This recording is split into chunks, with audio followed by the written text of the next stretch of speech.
Numbers 5. God spoke to Moses. Command the people of Israel to ban from the camp anyone who has an infectious skin disease, anyone who has a discharge, and anyone who is ritually unclean from contact with a dead body. Ban male and female alike. Send them outside the camp so that they won't defile their camp, the place I live among them. The people of Israel did this, banning them from the camp. They did exactly what God had commanded through Moses. God spoke to Moses. Tell the people of Israel, when a man or woman commits any sin, the person has broken trust with God, is guilty, and must confess their sin. Full compensation plus 20% must be made to whoever was wronged. If the wronged person has no close relative who can receive the compensation be given to the priest, along with the ram by which atonement is made. All the sacred offerings that the people of Israel bring to a priest belong to the priest. Each person's sacred offerings are his own, but what one gives to the priest stays with the priest. God spoke to Moses. Tell the people of Israel, say a man's wife goes off and has an affair, is unfaithful to him, by sleeping with another man. But her husband knows nothing about it, even though she has defiled herself. And then, even though there was no witness and she wasn't caught in the act, feelings of jealousy come over the husband and he suspects that his wife is impure. Even if she is innocent and his jealousy and suspicions are groundless, he is to take his wife to the priest. He must also take an offering of 2 quarts of barley flour for her. He is to pour no oil on it or mix incense with it, because it is a grain offering for jealousy, a grain offering for bringing the guilt out into the open. The priest then is to take her and have her stand in the presence of God. He is to take some holy water in a pottery jar and put some dust from the floor of the dwelling in the water.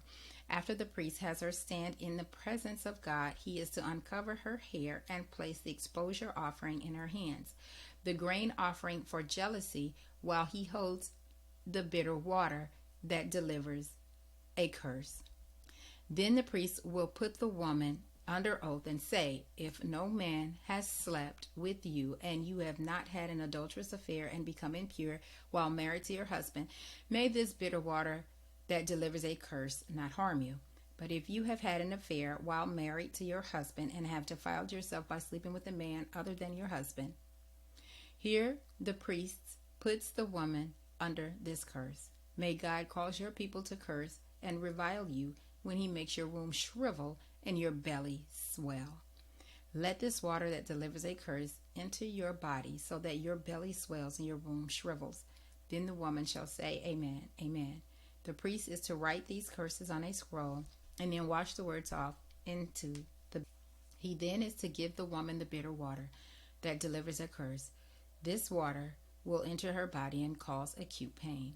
The priest then is to take from her hands a handful of the grain offering for jealousy, wave it before God, and bring it to the altar. The priest then is to take a handful of the grain offering, using it as an exposure offering, and burn it on the altar. After this, he is to make her drink the water. If she has defiled herself in being unfaithful to her husband, when she drinks the water that delivers a curse, it will enter her body and cause acute pain. Her belly will swell and her womb shrivel. She will be cursed among her people.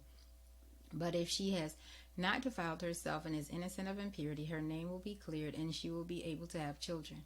This is the law of jealousy in a case where a woman goes off and has an affair and defiles herself while married to her husband, or a husband is tormented with feelings of jealousy because he suspects his wife.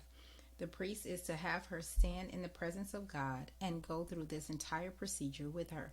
The husband will be cleared of wrong, but the woman will pay for her wrong.